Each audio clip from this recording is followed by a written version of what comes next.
Colheita avança no estado de Mato Grosso e a Conab vai realizar mais 2 leilões de PEP e PEPRO no estado. O dólar continua acima de R$ 3,30 e os preços da soja, do milho e do café caem hoje. O mercado do campo desta quarta-feira, 21 de junho, já está no ar.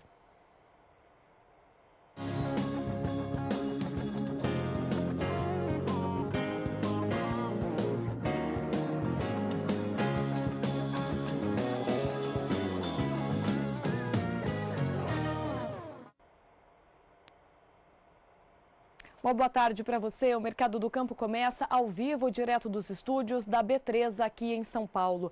Começamos com informações do mercado financeiro. Hoje um dia de estabilidade tanto para o dólar quanto para o índice Bovespa.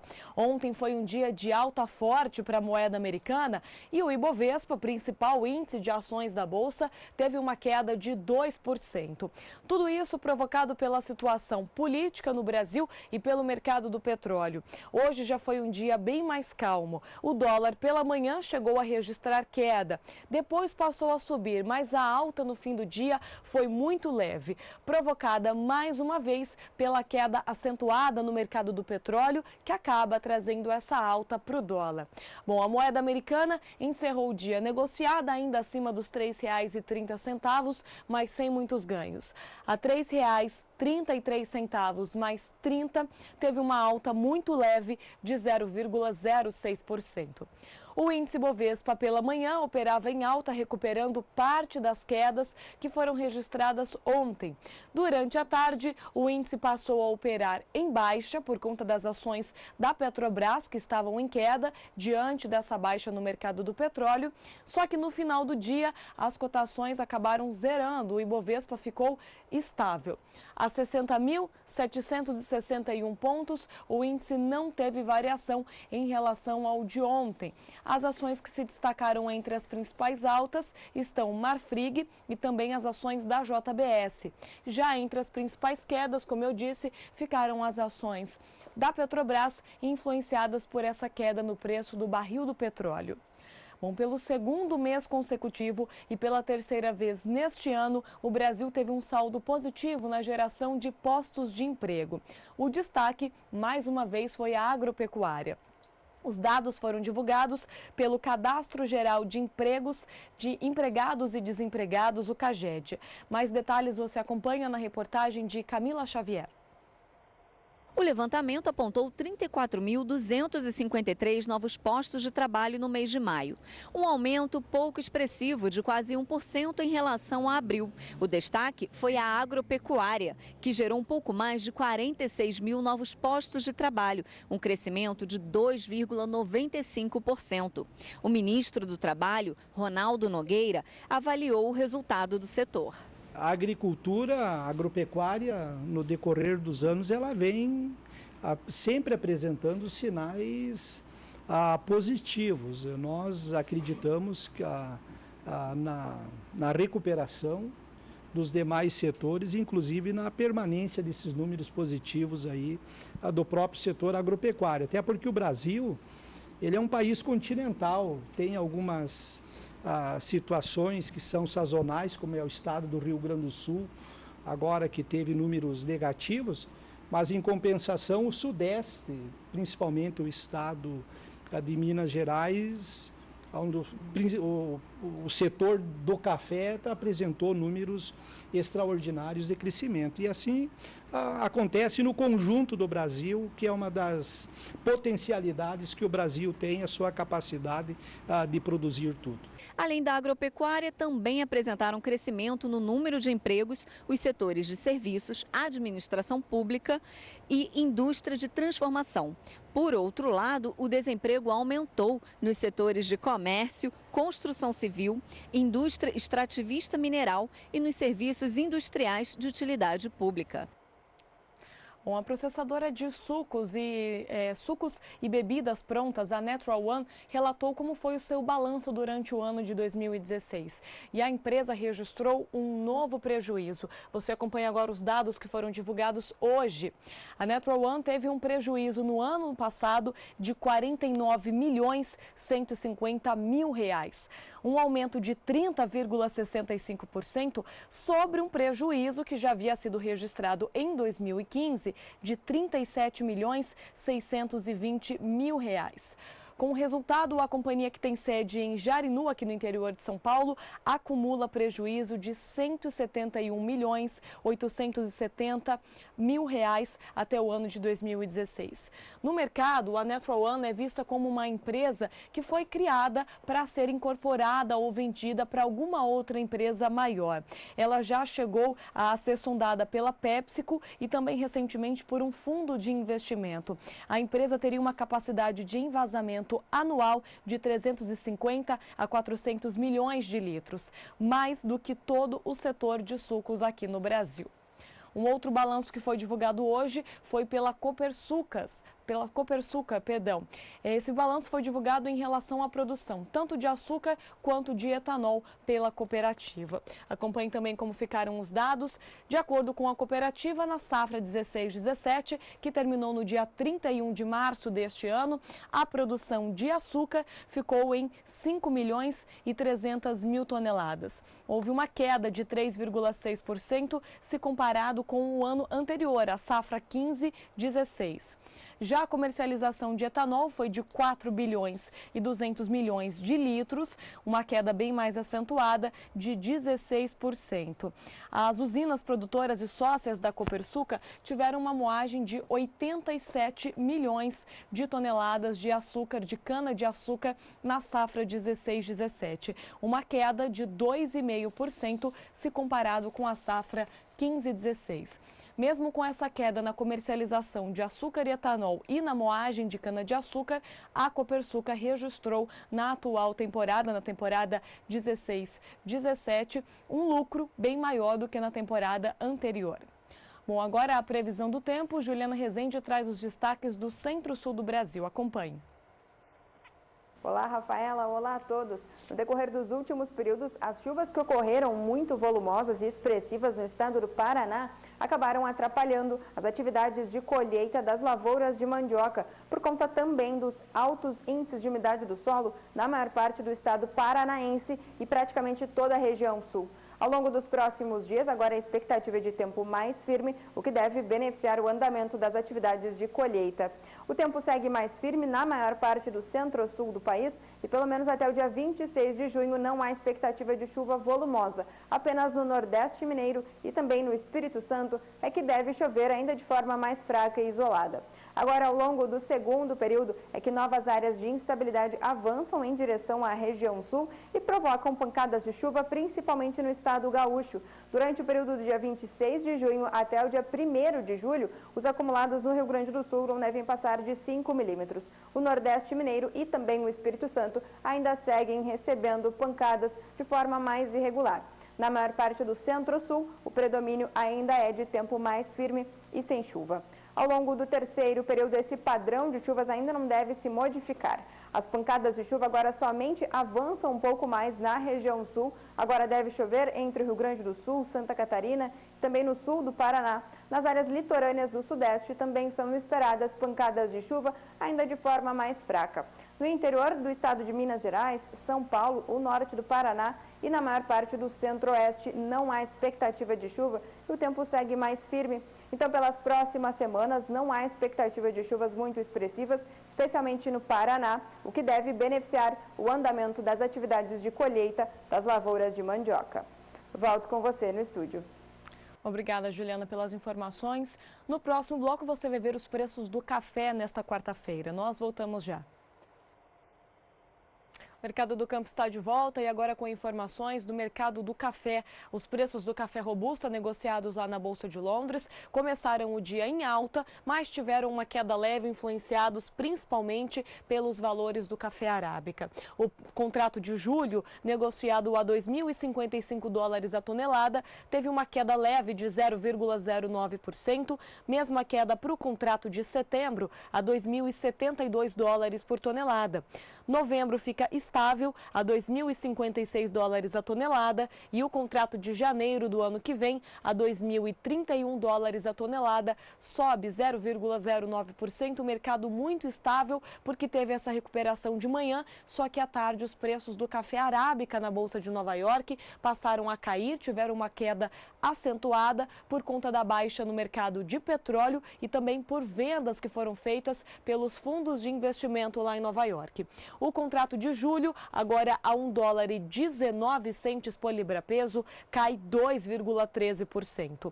Agosto, a $1,22 por libra-peso, recua 2,04%. Mesma situação para o contrato de setembro. E dezembro, a $1,25 por libra-peso, cai 1,95%.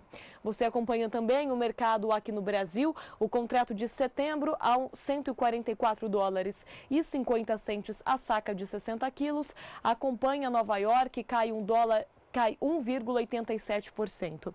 E o contrato de dezembro a $148,25 a saca, recua 2,18% hoje. Então o mercado brasileiro acompanhando essa queda nos preços internacionais para o café.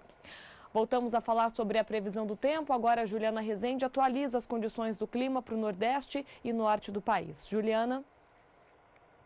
As atividades de colheita das lavouras de café de Rondônia estão seguindo em andamento. Por conta do predomínio de tempo mais seco, as atividades têm sido beneficiadas. Especialmente por conta dessa falta de chuvas, é que os índices de umidade do solo estão declinando na maior parte da região norte e também no interior do Nordeste. No decorrer dos próximos 5 dias, a expectativa é de tempo firme na maior parte da região norte e também no interior do Nordeste. Apenas algumas instabilidades ocorrem no extremo norte do país e também nas áreas litorâneas do Nordeste, pelo menos até o dia 26 de junho. Agora, ao longo do segundo período, esse mesmo padrão de chuvas aí não deve se modificar. O predomínio é de tempo mais firme na maior parte do interior, tanto do sul da região norte, como também nas áreas mais interioranas do Nordeste. Durante o período do dia 26 de junho até o dia 1º de julho, o extremo norte ainda concentra instabilidades até de forma mais forte, principalmente em Roraima. Os acumulados podem alcançar até 70 milímetros. O Nordeste ainda segue concentrando pancadas de chuva no litoral norte e também na faixa leste.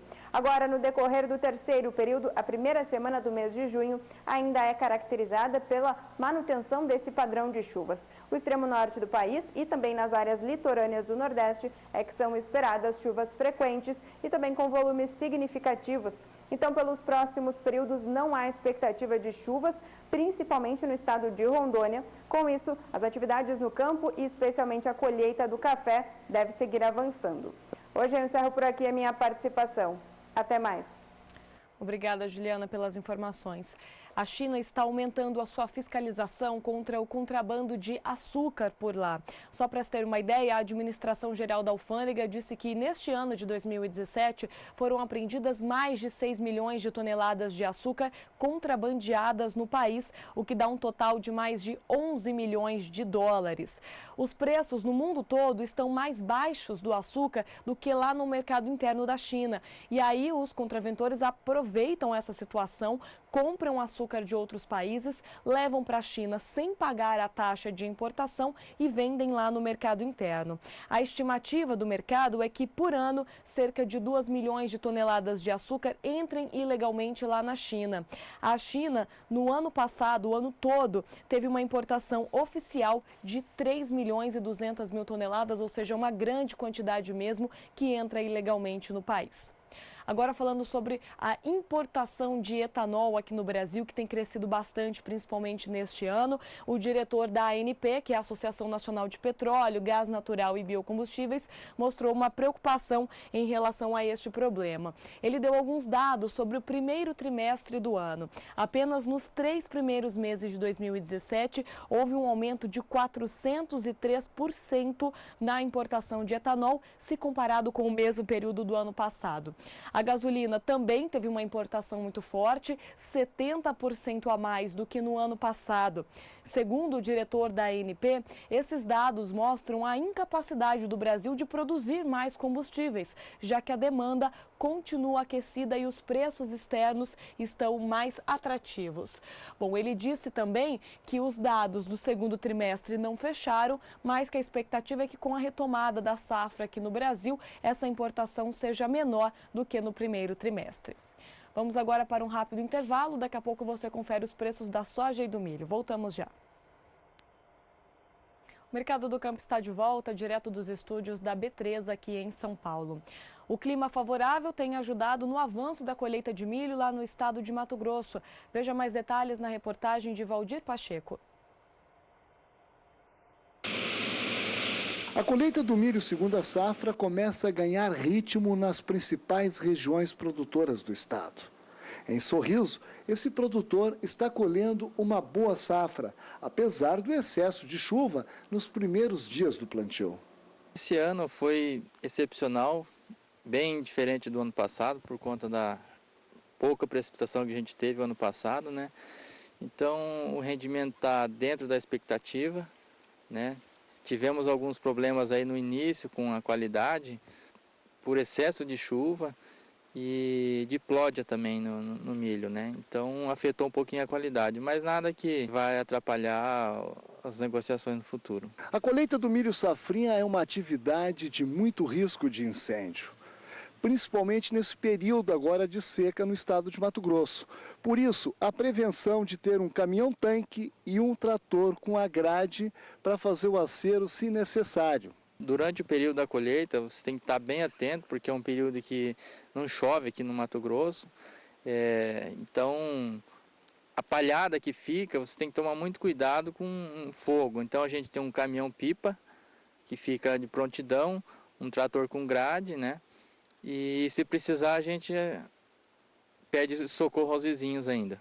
Qualquer problema que você tem, desde um caminhão, escapamento de um caminhão, ou uma bituca de cigarro, você tem que tomar muito cuidado. Uma peça danificada na máquina, como um rolamento, soltar uma fagulha, já começa um incêndio. Muito fácil por conta da baixa umidade que tem durante esse período, né? Uma solução prática para resolver o problema da falta de unidade para armazenar a sua produção, o produtor está utilizando uma tecnologia de baixo custo e muito eficiente. O Silo Bolsa é uma tecnologia que veio para contribuir e é uma ferramenta que ajuda muito o produtor. Você pode economizar em frete, você já não vê mais aquelas montanhas de milho para fora dos armazéns, que tem vários produtores usando isso hoje, é uma tecnologia que funciona, né? Então você pode entregar seu milho FOB Fazenda a partir do Silo Bolsa. Em torno de 3.750 sacos, né? Temos silo de 60 metros, 75 metros e 100 metros. O que a gente utiliza aqui é o intermediário. 75 metros é fácil de usar, operacionalizar ele, não é tão pesado e você consegue ter uma capacidade de armazenamento em torno de 3.750 sacos por silo. Bom, e a Conab vai realizar amanhã no estado de Mato Grosso mais 2 leilões para ajudar a manter o preço mínimo e o escoamento da atual safra. Para o leilão de PEP serão ofertadas 330 mil toneladas de milho e para o leilão de PEPRO serão 1 milhão de toneladas de milho. Bom, agora os mercados de soja e milho nas bolsas internacionais foi mais um dia de queda, influenciados pelos preços do petróleo. Na Bolsa de Nova York, o preço do petróleo atingiu o menor patamar em 10 meses. Ficou em torno de 43 dólares o barril. Por conta disso, os valores das commodities outras também tiveram baixa, principalmente soja e milho, porque a partir desses 2 grãos são produzidos os biocombustíveis lá nos Estados Unidos. Confira como ficaram os valores da soja, que que tiveram queda pelo terceiro dia seguido. Julho, a 9 dólares e 18 centes por bushel, cai 0,97%. Para agosto, 9 dólares e 22 centes por bushel, queda de 0,96%. O contrato de setembro, a 9 dólares e 23 centes por bushel, cai pouco mais de 1%. E o contrato de novembro, a 9 dólares e 27 centes por bushel, tem queda de 1,17%. A mesma tendência seguiu para o mercado de milho. Contrato de julho, a 3 dólares e 68 centes por bushel, baixa de 0,33%. Mesma queda para o contrato de setembro, negociado a 3 dólares e 76 centes por bushel. Dezembro, a 3 dólares e 86 centes por bushel, cai 0,32%. E março do ano que vem, a 3 dólares e 96 centes por bushel, registra queda de 0,37%. Você acompanha também o mercado aqui no Brasil. Os contratos registram nova queda hoje. Para setembro, R$ 26,66 a saca de 60 quilos, baixa de 0,41%. Contrato de novembro cai pouco mais de 0,5% a R$ 27,11 a saca. E janeiro do ano que vem, R$ 28,20 a saca de 60 quilos. A queda é de 0,46%. O avanço da colheita mantém o mercado pressionado aqui na Bolsa de São Paulo. Bom, o mercado do campo hoje termina um pouco mais cedo. Agora você acompanha o Pecuária BR com Jorge Zaidan e nós voltamos amanhã às 5h35 da tarde.